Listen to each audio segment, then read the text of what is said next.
Hi, welcome back to Ahead of the Curve, the Scoliosis Experience. I'm your host, Dr. Megan Teed, and this week we are going to be talking about my advice for braving the winter with scoliosis.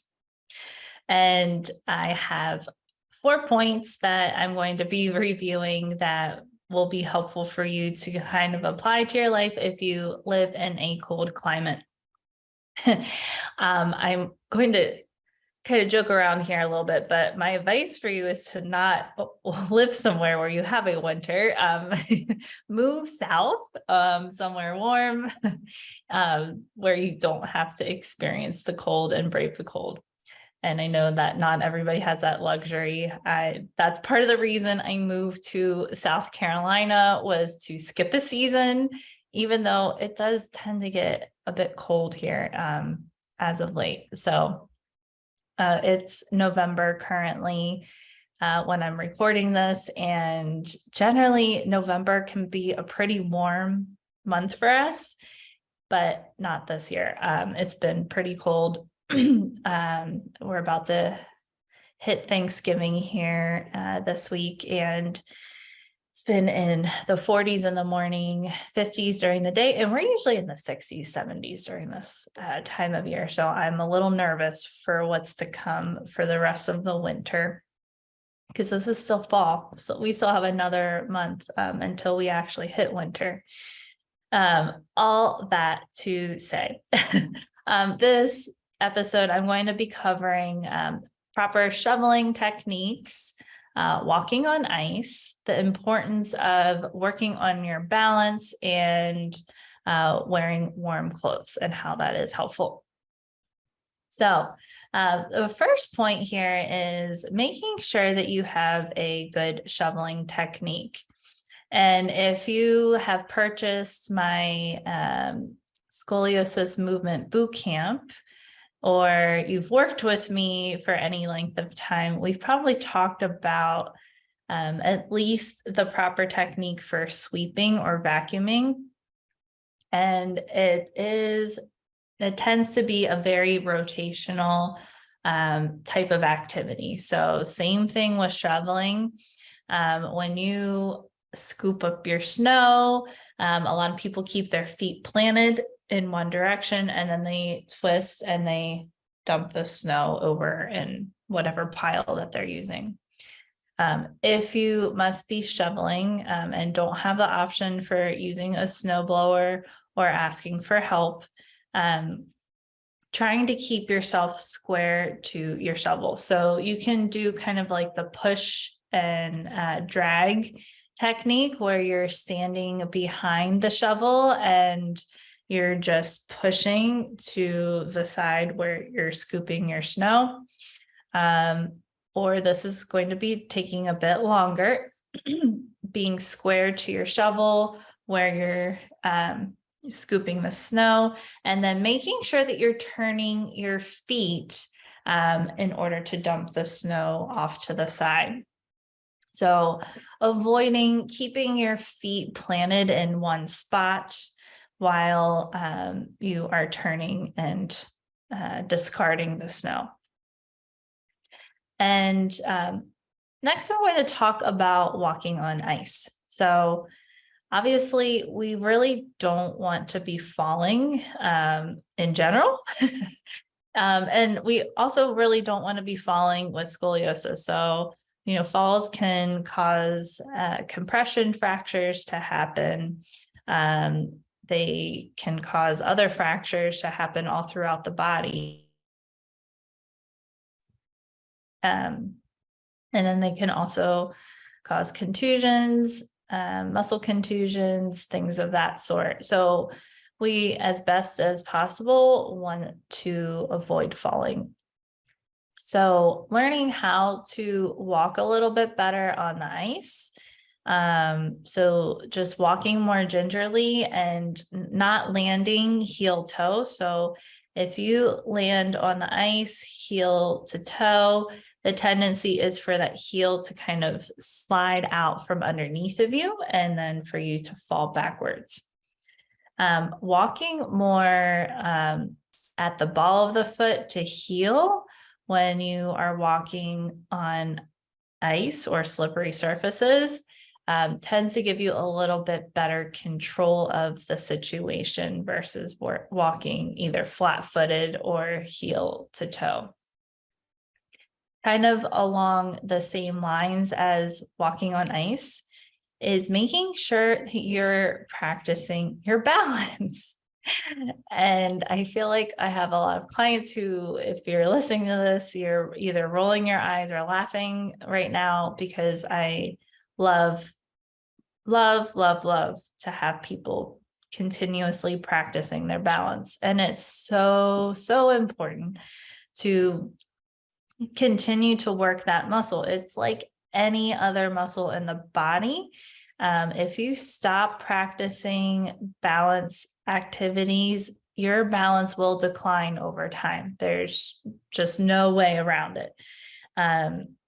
It's interesting because I have a lot of clients who are super active that I work with.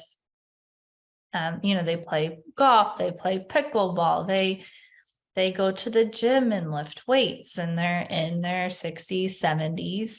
And then they begin working with me and we start doing some of these balance exercises. And, they are really blown away at how bad their balance has gotten over time because they haven't flexed that muscle. They haven't practiced it. And the main point one of the main points of practicing your balance or doing exercises that are more balance oriented is learning how to fall out of balance without completely falling down onto the ground. So you use and you begin to build these movement patterns when you're falling out of balance that help you to regain your balance, instead of when you begin falling out of your balance, continuing to fall onto the ground.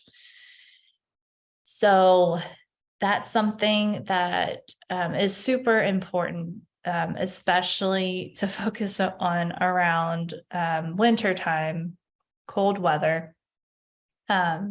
If you happen to step onto black ice and you begin to lose your balance, obviously sometimes it's inevitable that you're going to fall, but learning how to fall out of balance and then restore your balance will give you less of or more of a chance of overcoming an almost fall or a total fall. I'm like saying a lot of double negatives here, but you get the point.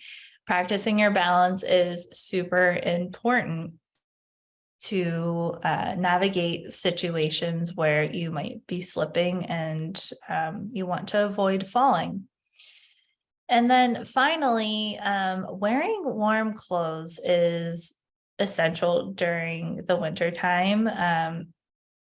So when you are out walking and you're wearing a thin jacket and it's super windy and you begin kind of naturally tensing up your body, your likelihood of having a back spasm, muscle spasm is going to escalate significantly if you're not wearing enough clothing. So making sure that you are wearing sufficient layers is important to avoid a back spasm.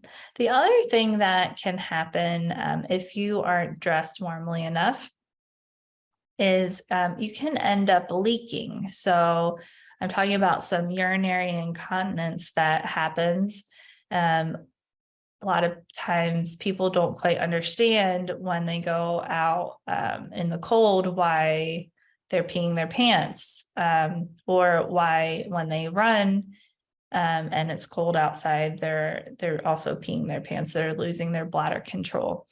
And that's because of the gripping and the flexing that happens in through the pelvis. So we tend to clench our glutes and tuck our hips under when we're cold, and that puts additional pressure down on our pelvic floor, and it causes us to kind of unconsciously pee our pants or lose control of our bladder. So that's another reason why it's important to make sure you're wearing enough layers and you're warm enough when you're going outside for walks or exercise. So those are my 4 tips or words of advice for braving the winter with scoliosis. If you can't move somewhere warm and skip a season, these are some really good ways that you can fare the winter without a lot of trouble. And then I actually do have one more point that I'd like to make, is making sure that you have a warm up routine that you do in the morning. So on a cold morning, it's very natural to just want to kind of bundle up in your robe and your slippers, grab your cup of coffee and sit on the couch. But warming up your body is really important before you kind of enter and get into your day. So doing some exercises while you're still in bed, kind of pulling one knee into your chest, doing some really, really gentle side to side rocking motions with the knees, maybe a little bit of pelvic tilting before you get up and out of bed. That can be very helpful, especially in the winter months.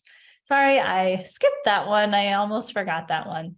But those are my tips for braving the winter with scoliosis. I hope that you found this helpful. If you are listening to this on Apple Podcasts, please feel free to leave a review, give us a rating, and it helps other people find us who are trying to navigate their life with scoliosis. Thanks so much, and I'll catch you next week.